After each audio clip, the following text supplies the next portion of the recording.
오늘은 2023년 마지막 주일입니다. 오늘까지 인도해 주신, 여기까지 도우신 에베네셀의 하나님께 영광과 감사를 드립니다.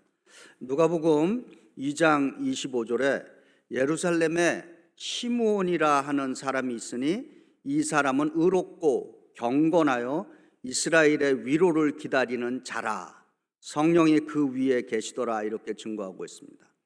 그리고 누가복음 2장 36절과 37절에 또 아셀 지파 바누엘의 딸 안나라 하는 선지자가 있어 나이가 매우 많았더라.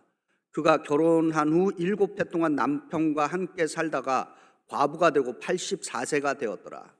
이 사람이 성전을 떠나지 아니하고 주야로 금식하며 기도함으로 섬기더니, 이렇게 증거하고 있습니다. 지금 나오는 이 시므온과 안나의 공통점, 두 분 다 한평생 구세주 예수 그리스도를 만나기 위해서 소망하며 기다리며 살아온 사람들인 것입니다. 누가복음 2장 25절은 시므온에 대해서 이스라엘의 위로를 기다리는 자라, 이렇게 증언하고 있습니다. 그리고 연세가 구체적으로 밝혀진 안나라고 하는 여성은 누가복음 2장 37절에 그가 결혼한 후 7해 동안 남편과 함께 살다가 과부가 되고 84세가 되었더라, 이렇게 증거합니다. 예수님 당시 여성들 평균 결혼 연령이 혹시 몇 살인 줄 아십니까? 대략 한번 추측해 보시기 바랍니다. 예수님 당시 여성들 평균 결혼 연령이 15살이었다고 그럽니다. 지금 우리로서는 상상하기 힘든 나이입니다. 왜냐하면 그 당시 평균 수명이 35살이었으니까 15살이면 충분히 결혼할 수 있는 것입니다.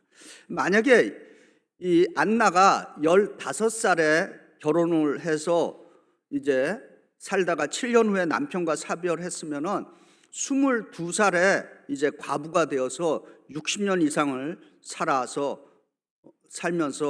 혼자 살면서 생전 그 구세주를 만나기 위해서 성전을 떠나지 않고 기도와 섬김으로 살아온 여성인 것입니다.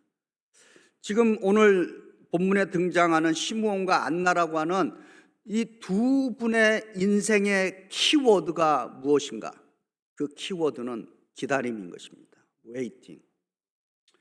우리가 사람의 수명을 80년, 지금은 다 그 이상 사시니까 80년이라고 우리가 가정을 했을 때 80년을 기준으로 해서 누군가 혹은 무엇을 기다리는 시간으로 통계에 의하면은 대략 2년을 사용한다는 것입니다.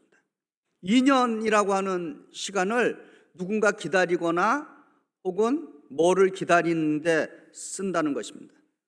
시간으로는 17,520시간 정도가 되는 것입니다. 17,520시간을 기다림으로 우리가 쓰고 있다라고 하는 것입니다. 근데 사실 저희 뉴욕과 같은, 뉴욕시리와 같은 대도시에 사는 우리들에게, 그리고 오늘날 사람들에게 이 기다림이라고 하는 것이 얼마나 힘든 것인가를 우리가 경험하고 있습니다. 뉴욕시리에서는 자동차 몰다가 빨간불 이렇게 딱 걸리면 쓰잖아요. 그러면은 파란불이 딱 바뀌자마자 뒤에서 빵 그럽니다.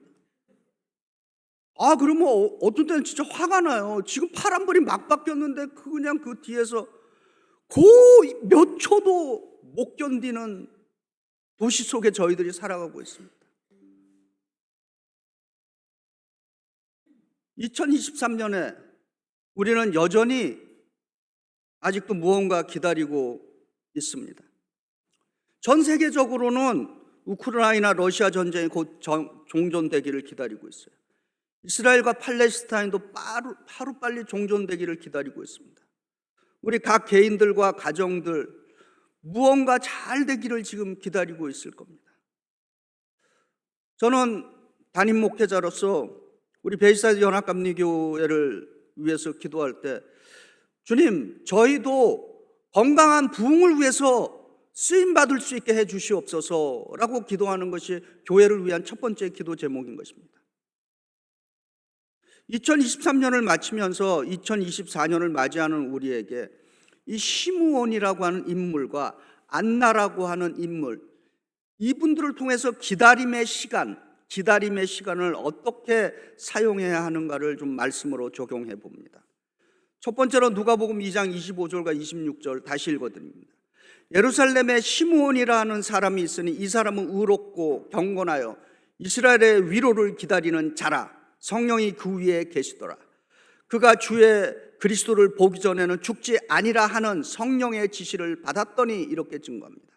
그리고 누가복음 2장 36절에 또 아셀집파 바누엘의 딸 안나라는 선지자가 있어 나이가 매우 많았더라.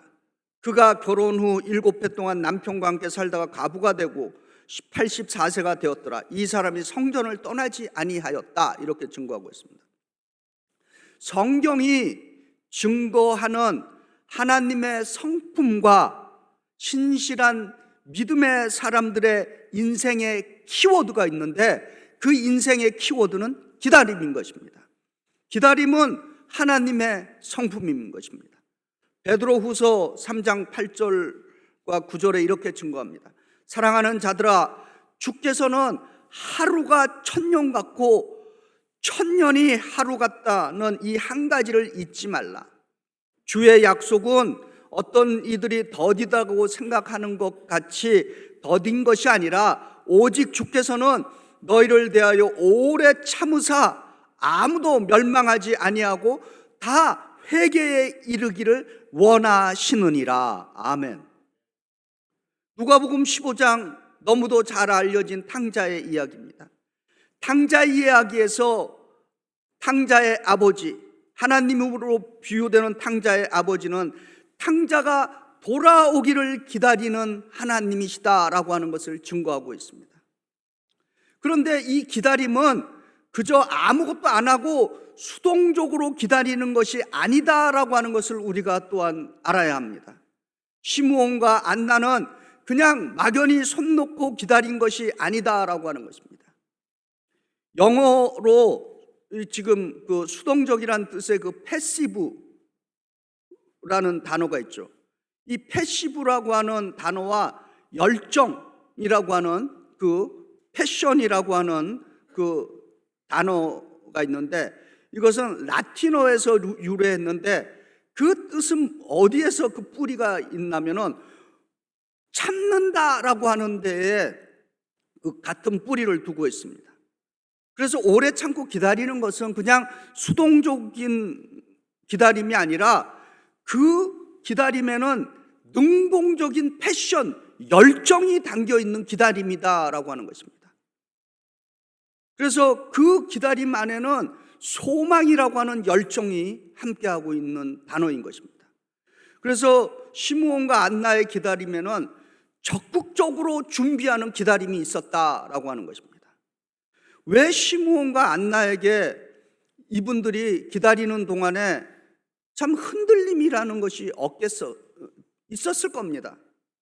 그럼에도 불구하고 하나님이 계획하시는 일에 쓰임받기를 원하는 믿음의 사람들에게는 소망 가운데, 이 희망 가운데 기다릴 수 있어야 한다라고 하는 것입니다. 예수 믿는 사람들에게 있어서 기다림은 또한 믿음인 것입니다. 믿음의 다른 말은 기다림인 것입니다. 히브리서 6장 13절부터 15절에 기다림의 모범이 되는 아브라함에 대해서 이렇게 증거합니다.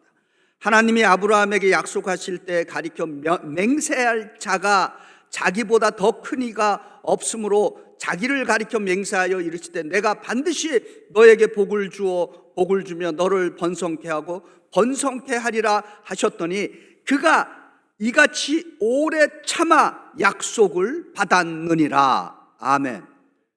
아브라함은 기다림의 본을 보인 인물입니다. 그래서 창세기 15장 13절에 하나님께서 아브라함에게 이렇게 약속합니다.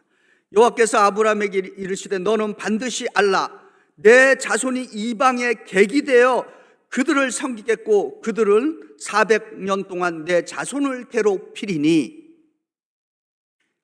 아브라함에게 땅을 주시겠다고 약속의 땅을 주시겠다고 약속을 했는데 그 약속의 땅에 그 하나님의 약속이 언제 이루어졌느냐?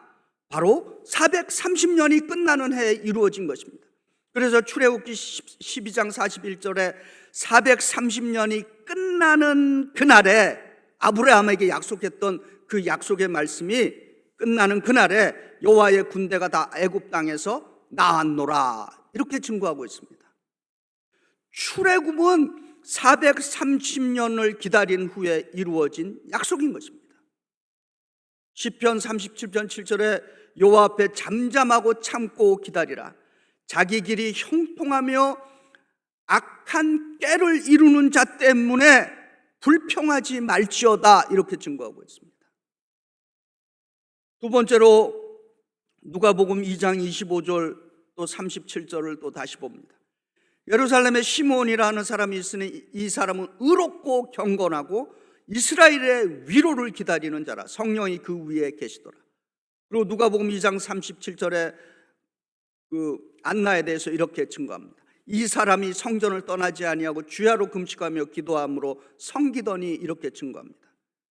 시므온과 안나는 경건하고 순종하고 항상 기도하며 성령의 인도함을 받고 성전 중심의 삶을 살면서 기다렸다라고 하는 말씀인 것입니다.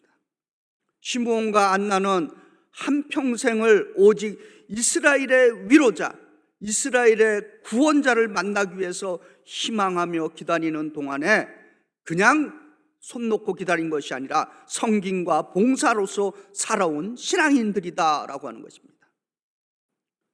시므온과 안나는 소망 중에, 희망 중에 그들의 일생 동안 거룩한 삶, 성숙한 삶을 지속해 왔다라고 하는 것입니다. 거룩의 다른 말은 성숙인 것입니다. 이것을 우리가 성경의 용어로 성결이다, 성화다, 이렇게 지칭하는 것입니다. 그런데 우리가 성결해지고 성숙해지고 거룩해지고 성화되는 데는 외로움과 고독과 아픔이라고 하는 기다림이 있다라고 하는 것입니다. 이 기다림은 우리가 살아가는 건축 양식에도 이 기다림이 있습니다.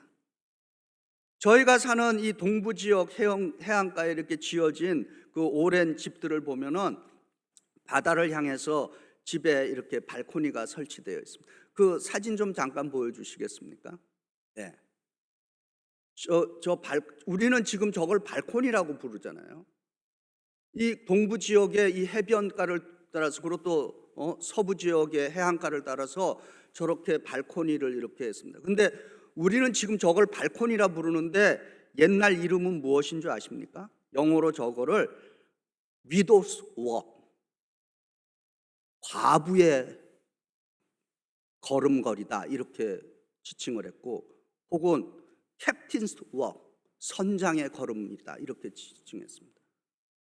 그 역사적으로 왜 저렇게 불렸냐면은 이 이유는 바다에 나간 남편들을 부인들이 자기 집 발코니에서 바다를 내다보면서 기다렸던 장소이기 때문인 것입니다.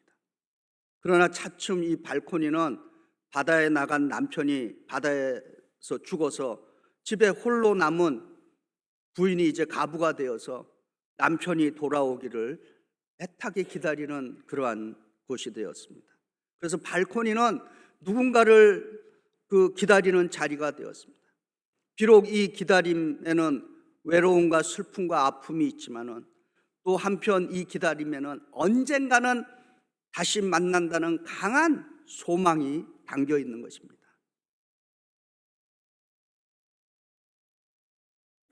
이제 지워주시기 바랍니다. 우리가 영성을 위한 그 고전 서적 중에 빅터 프랭클린이 쓴 Man's Search for Meaning, 그러니까 의미를 찾는 인간의 탐색이라는 책이 있습니다. 이 책은 굉장히 우리 크리스찬들에게는 고전과 같은 아주 좋은 영성의 책입니다. 이 책에서 이 빅터 프랭클린 박사가 자기 자신이 이제 나치하에 수용소에서, 포로 수용소에서 겪었던 일들을 아주 자세하게 잘 기록을 하고 있습니다. 그 포로 수용소 안에서 자행된 그 잔인한 고문, 그리고 그 살인 이런 것들을 아주 자세하게 관찰해서 그 고통, 고문, 죽음을 대하는 사람들의 그 자세를 아주 자세하게 기록한 책입니다. 그런데 이 책에 의하면은 그 수용소에서 미래에 대한, 내일에 대한 희망을 잃은 사람은 거의 다 죽었다는 것입니다. 그리고 미래에 대한 믿음을 잃은 사람은 또한 뭐를 잃느냐? 하나님에 대한 신앙의 그 토대까지 잃어버려서 결국 죽었다는 것입니다. 특별히 그 모진 그 고통 속에서도 미래의 그 희망을 보면서 견디고 생존한 사람들에게는 이제는 더 이상 두려움은 없고 오직 그들이 두려워하는 것이 딱 하나 있었는데 바로 살아계신 하나님 한 분이었다라고 하는 것입니다. 우리가 현실에서 사실 수많은 그 냉정함, 냉혹함을 경험합니다. 그럼에도 불구하고 우리 믿음의 사람들은 소망을 잃지 말아야 하는 것입니다. 왜냐하면 우리가 믿는 하나님은 고통 중에서 고통을 견딜 수 있게 우리에게 소망을 부어주시는 하나님이시기 때문인 것입니다. 그래서 로마서 15장 13절에 사도 바울이 하나님을 이렇게 고백합니다. 소망의 하나님이 모든 기쁨과 평강을 믿음 안에서 너희에게 충만하게 하사 성령의 능력으로 소망이 넘치게 하시기를 원하노라. 아멘. 우리가 믿는 하나님, 소망의 하나님, 희망의 하나님이신 겁니다. 나는 내 자신에 대해서 불쌍하게 볼 수 있어요. 아, 나는 참 별 볼 일 없는 사람이다, 이렇게 볼 수 있습니다. 그리고 나는 뭐 희망이 별로 없는 사람이다, 이렇게 생각해 볼 수도 있습니다.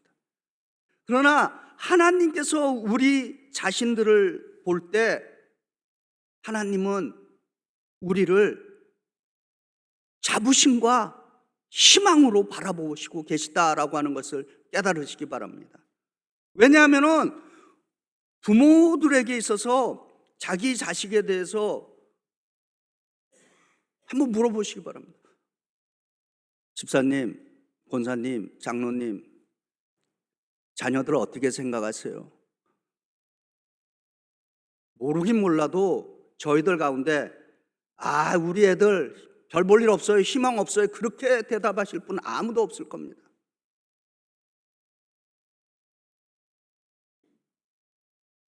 부모님들은 남들이야 뭐 내 자식에 대해서 어떻게 생각할지 몰라도 I am so proud of my child, 이게 부모의 마음인 것입니다.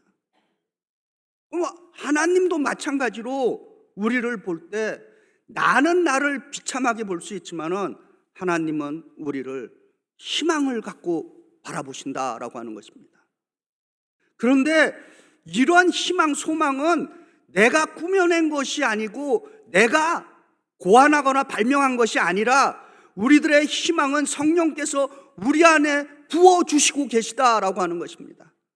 그래서 로마서 5장 5절에 사도 바울은 소망이 우리를 부끄럽게 하지 아니함은 우리에게 주신 성령으로 말미암아 하나님의 사랑이 우리의 마음에 부은 바 됨이니라. 할렐루야. 시므온과 안나처럼 하나님의 약속을 믿는 믿음을 가지고 끝까지 이스라엘의 구원자를 만나는 소망을 간직한 분들, 이분들처럼 항상 기다림의 소망 가운데 적극적으로 살아가시기를 주의 이름으로 축복합니다. 지금 현실의 어려움 때문에 혹시라도 뭐 예수 믿어도 별거 아니네, 이런 유혹을 받는 분들 있습니까? 받을 수 있습니다. 성경에 기록되지 않은 이 시므온과 안나의 젊은 시절을 좀 상상해 볼 수 있습니다. 이분들 얼마나 많은 유혹과 좌절을 겪고 왔을까? 잠 못 이루는 수많은 밤을 아마 지새웠을 겁니다. 그럼에도 불구하고 시므온과 안나에게는 내가 예수를 만나기까지는 포기하지 않고 이 거룩한 소망 가운데 하나님을 잘 섬기며 살아야지 라고 하는 기도하고 또 기도하고 다짐하고 또 다짐하고 결단하고 또 결단해 왔을 겁니다. 시편 37편 23절에 이 말씀으로 저와 여러분도 용기를 가졌으면 좋겠습니다. 그는 넘어지나 아주 엎드러지지 아니함은 여호와께서 그의 손으로 붙드심이로다. 아멘. 이것은 아기와 부모의 비유해 볼 수 있어요. 아기들이 막 이제 걸음마리 배우고 막 아장아장 걸어 다닐 때 그 위태롭잖아요. 혼자 걸으면 몇 바퀴 가다 엎어집니다. 그런데 엄마나 아빠의 손을 잡고 걸어가면은 이 걸음걸이가 능숙하지 못하니까 비틀거리고 넘어지려고 그럽니다.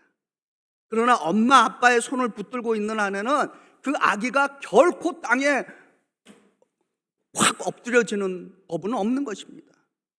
왜냐? 엄마 아빠가 그 아이의 손을 붙들고 있기 때문인 것입니다. 마찬가지로 인생이 너무 냉혹해서 쓰러질 것 같지만은 우리가 하나님의 손, 믿음을 붙들고 소망 중에 성숙한 삶을 살아갈 때 비록 흔들림은 있을지언정 우리는 결코 엎어지지는 않는다라는 말씀인 것입니다. 그래서 우리 신앙인들에게 시련과 고통은 있어도 좌절과 절망은 없는 줄 믿습니다. 우리는 예수 그리스도의 이름으로 승리하는 것입니다. 예수 그리스도 안에서 승리의 확신을 갖고 살아가시길 바랍니다. 무언가 새로운 것을 기다리고 있습니까? 우리 주 예수 그리스도를 통해서 하나님은 성경에서 약속해 주신 일들을 우리들을 통해서 시작하시고 이루시기를 원하십니다. 우리는 예수 그리스도를 통해서 하나님을 믿습니다. 우리가 하나님을 믿는다라고 하는 것은 아주 추상적인 말인 것입니다. 우리가 하나님을 믿는다라고 했을 때 그 믿음은 무엇인가? 성경에 약속해 주신 그 말씀을 믿는 것이 하나님을 믿는 믿음인 줄 믿습니다. 시므온은 희망의 기다림으로 아기 예수님을 자신의 품에 안았습니다. 안나는 헌신적이며 봉사하는 기다림으로 아기 예수님을 자신의 눈으로 직접 보고 하나님께 감사하고 모든 사람들에게 예수 그리스도에 대해서 증거했습니다. 시므온과 안나의 일생을 요약해주는 성경 구절이 있다면 저는 시편 130편 6절이라고 믿습니다.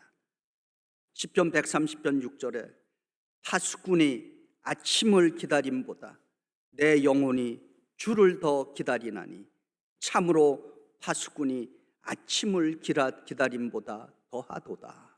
아멘. 기다림은 하나님의 성품인 것입니다. 하나님의 자녀들로서 우리들에게 기다림은 믿음인 것입니다.